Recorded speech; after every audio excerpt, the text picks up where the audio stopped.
Por que as duas protagonistas de A Empregada são tão parecidas? Será que isso é apenas uma coincidência ou uma escolha intencional do roteiro? E por que o filme foi tão criticado por parte do público antes mesmo de seu lançamento? E até que ponto a participação da atriz Sydney Sweeney ajudou a fortalecer essas críticas? Será que o filme é realmente essa bomba que muitos falam? Ou essa leitura está completamente equivocada? Se você quer saber as respostas de todas essas perguntas, é só ficar aqui comigo nesse vídeo. Oi, meu nome é Karine Messi, eu sou criadora de conteúdo e falo sobre filmes, músicas e muito mais aqui nesse canal. E hoje nós vamos analisar juntos o enredo do filme A Empregada. A trama começa nos apresentando Millie, uma jovem misteriosa que topa trabalhar como empregada na casa de Nina e Andrew Winchester, um casal rico e perfeito, pelo menos à primeira vista. Ela é recebida com uma euforia um tanto quanto suspeita por parte de Nina, que parecia empolgada com a possibilidade de ter uma nova funcionária. No entanto, ao longo da história, o comportamento de Nina muda drasticamente, e ela passa a se mostrar uma mulher hostil e desequilibrada, determinada a transformar a vida de Millie em um verdadeiro inferno. Também descobrimos que Millie era uma ex-detenta em liberdade condicional, tentando recomeçar a vida. E isso explica porque ela prefere continuar aturando o comportamento da patroa maluca em vez de pedir demissão. Ela simplesmente não tinha muitas alternativas. Chega um momento em que as atitudes e os ciúmes de Nina se tornam tão insuportáveis que Andrew, o marido, decide se separar. E sem pensar duas vezes, ela vai embora, abrindo espaço para que ele e Millie se envolvam romanticamente. A grande reviravolta acontece quando descobrimos que Nina nunca foi uma mulher instável. Pelo contrário, ela sempre esteve lúcida e no controle. Todas as suas ações, desde a contratação de Millie até os seus comportamentos impulsivos, foram friamente calculados. Ela queria se livrar de Andrew, que então descobrimos ser o verdadeiro vilão da história. Ele era um homem abusivo que a maltratava. E sabendo que jamais aceitaria uma separação voluntária, em vez de confrontá-lo, ela elabora um plano estratégico: provocar nele o desejo por outra mulher. Ao se interessar por Millie, ele faz exatamente o que Nina previa: a descarta sem hesitar. É com esse drama que o filme ganha fôlego e se mostra um verdadeiro clássico de suspense e terror psicológico. Um dos grandes acertos do roteiro é a capacidade de nos confundir o tempo todo. Desde o início somos induzidos a julgar as figuras femininas sem sequer suspeitar que o verdadeiro vilão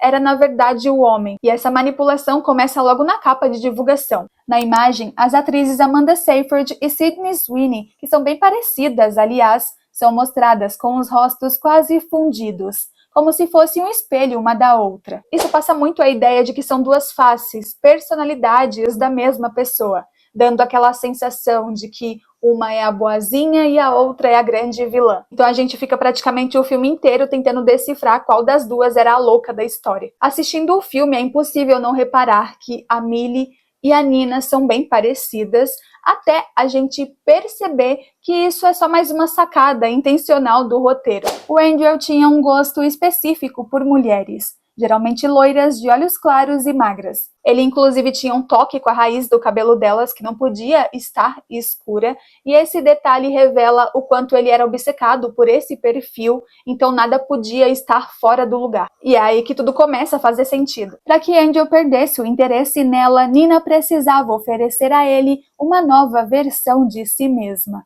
só que melhor.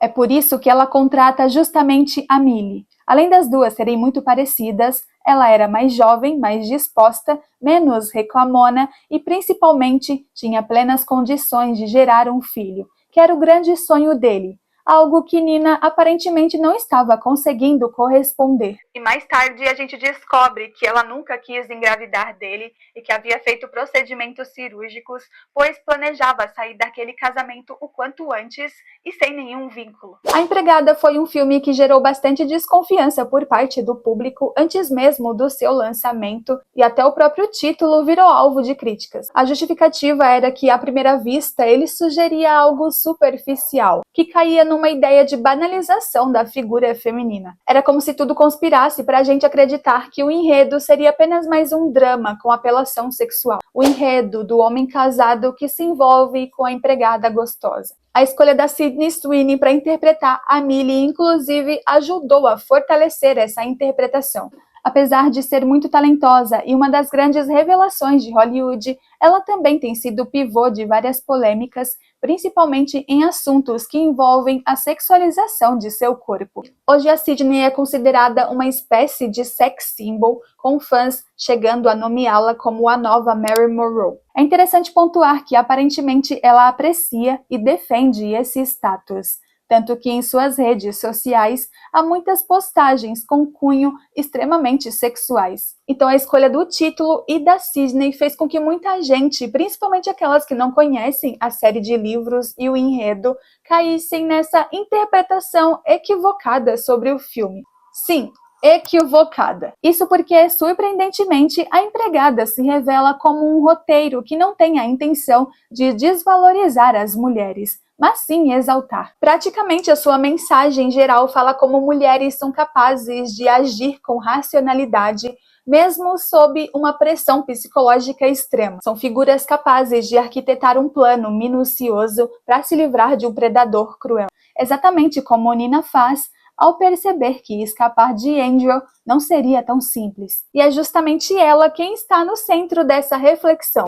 Quando a conhecemos, ela é apresentada como uma mulher entediada, sem propósito, reduzida ao papel de dona de casa e esposa decorativa. A rotina dela era vazia, marcada por idas ao salão de beleza, encontro com as amigas falsas e superficiais, além de compromissos sociais irrelevantes. Completamente diferente da rotina de Angel, que era um empresário de muito sucesso no ramo da tecnologia. Ela também aparentava ter comportamentos instáveis que oscilavam entre extremos. Em questão de minutos, ela podia transitar de uma impulsividade exagerada para uma frieza manipuladora. Um exemplo dessa impulsividade acontece durante a entrevista com Millie. Ela prepara um verdadeiro banquete de café da manhã, algo completamente desproporcional para um simples bate-papo que não duraria nem 10 minutos. Sem falar nos vários abraços que ela dá na garota, alguém que havia acabado de conhecer. Então, durante toda a trama, somos levados a acreditar que ela não era emocionalmente estável e que havia algo profundamente de errado com ela. No entanto, conforme a história avança, descobrimos que no passado ela tinha uma vida totalmente independente e equilibrada. Estava se formando em direito e construindo uma carreira promissora. Tudo muda quando ela se envolve e engravida de um professor casado e perde completamente a estabilidade que havia construído. Fragilizada e sem apoio emocional e financeiro, ela conhece Andrew, um homem aparentemente acolhedor e sedutor que oferece exatamente o que ela mais precisava naquele momento: segurança. Eles se casam e constroem uma vida perfeita, mas tudo muda quando ela tenta retomar sua autonomia e é impedida por ele. E é aqui que o filme toca em algo muito interessante. A intenção não é criticar mulheres que decidem cuidar da casa e da família. Não há problema algum nisso, desde que seja uma escolha consciente. O problema surge quando essa escolha deixa de ser uma escolha. Nós, como seres humanos, desenvolvemos nossa identidade por meio da autonomia e da capacidade de construir propósito para a própria vida. Então, quando isso é privado de nós, não se trata de proteção, mas sim de controle e posse. Dito isso, a gente conclui que a Nina não era uma mulher sem personalidade. Ela apenas aprendeu a viver como se não tivesse uma. Então o roteiro acerta quando mostra que, mesmo sendo submetida a todo o terror psicológico causado por Angel, ela ainda assim conseguiu ser fria, estratégica e racional, e buscou uma saída. Ainda sobre o título, por mais que ele possa soar artificial, quando começamos a entender os subtextos do roteiro, percebemos que essa escolha não é tão vazia assim. Isso porque a palavra empregada não se refere apenas à função da Millie na história, mas sim à forma como Angel enxergava as mulheres, como subordinadas, alguém que existia apenas para servi-lo emocionalmente e fisicamente. Era assim que ele via a Nina, como uma figura domesticada e descartável. Um exemplo claro ocorre quando ela não consegue lhe dar o filho que tanto desejava. A essa altura, já envolvido com Millie, ele a dispensa sem muito discurso, como se fosse uma simples funcionária. A gente imagina que em uma separação saudável haveria diálogo, divisão de bens, processos legais, mas não ali. Outra ótima sacada que se relaciona com o nome aparece no final do filme, quando Millie destrói Angel e passa a assumir um papel de justiceira. A história se encerra com ela aceitando um novo trabalho de empregada na casa de uma outra mulher que também sofria abusos do marido. É nesse momento que percebemos que o título A Empregada funciona quase como uma espécie de codinome para algo muito mais profundo. Essa foi a forma que o roteiro encontrou para contar a história sem deixar sua verdadeira intenção tão evidente. Outra moral que o filme parece abordar é o autoritarismo da elite, mostrando como existem pessoas que se acham superiores às outras simplesmente por possuírem influência social e maior estabilidade financeira. E nessa mensagem é Angel que está no centro. Na história, ele é apresentado a nós como um homem de muito poder, que usa sua autoridade para manter Nina sob seu controle. Percebemos também que sua personalidade é extremamente controladora em todos os aspectos da vida. Há uma cena em que Nina apresenta a casa para Millie e comenta que tudo foi planejado por ele, que nem era arquiteto, e isso expõe o quanto ele tinha essa necessidade de controle, até mesmo em áreas que não dominava. Sem falar que também mostra que Nina não tinha poder de opinião dentro da própria casa. Até mesmo as idas ao salão de beleza não eram uma escolha dela, mas exigências dele, que, como já mencionado, tinham um toque com a raiz do cabelo dela. E é justamente devido à raiz mal feita que ele encontra um motivo para puni-la e revela sua verdadeira face. Nos flashbacks da história, é mostrado que ele costumava prendê-la no sótão e abusar psicologicamente dela toda vez que se sentia confrontado. E ele passa a fazer o mesmo com Millie. Na mente dele, tudo era lição, uma forma de reforçar quem estava no controle. O Angel é aquele típico psicopata narcisista. Ele tinha um perfil de vítimas, padrão de ataques e toques que justificavam suas maldades sem que ele sentisse culpa. Algo muito parecido com Joey Goldberg, da série You, que elimina suas vítimas acreditando que elas mereciam. É como se esse tipo de pessoa ainda pudesse sentir culpa, mas criasse justificativas sofisticadas para anestesiar esse sentimento. O auge da crueldade de Angel acontece quando ele forja uma cena de crime ao tentar assassinar Cici.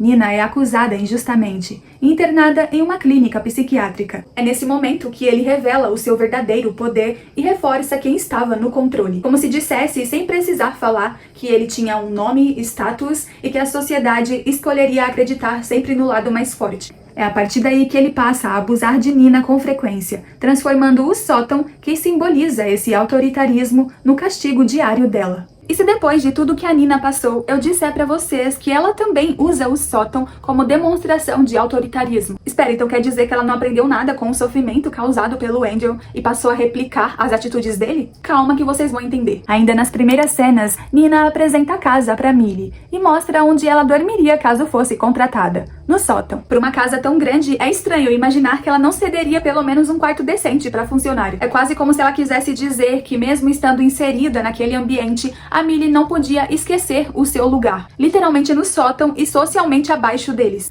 No entanto, quando tudo é revelado, descobrimos que as intenções de Nina eram outras. A realidade é que ela não queria que outra mulher tomasse o seu lugar de esposa, mas sim acabar com o mal pela raiz. Ela conhecia a frieza do marido e sabia que caso a deixasse, ele encontraria outra vítima para abusar. Por isso, ela calcula tudo. Investiga o passado de Millie e descobre que ela havia sido presa por ter matado um colega de classe depois de presenciar um abuso sexual contra uma amiga. Assim como Nina, Millie também não tinha influência social e havia sido injustiçada. Ela havia sido condenada, mesmo tendo feito moralmente o que era certo. Nina sabia que Millie não era frágil e que se fosse emboscada por um predador, ela lutaria com todas as forças para escapar. Dito isso, o plano dela era claro: usar Millie para cortar o ciclo de abuso de uma vez por todas. Matar Angel. É por isso que quando a contrata, ela a coloca justamente no sótão, quase como quem diz: reconheça esse espaço para poder fugir dele depois. E no fim das contas, a empregada não é apenas sobre mulheres enfrentando homens abusivos, mas sobre reconhecer os abusos, segurar as mãos umas das outras, sobre planejar uma reação e quebrar ciclos de violência. E esse foi o vídeo de hoje, eu espero que vocês tenham gostado.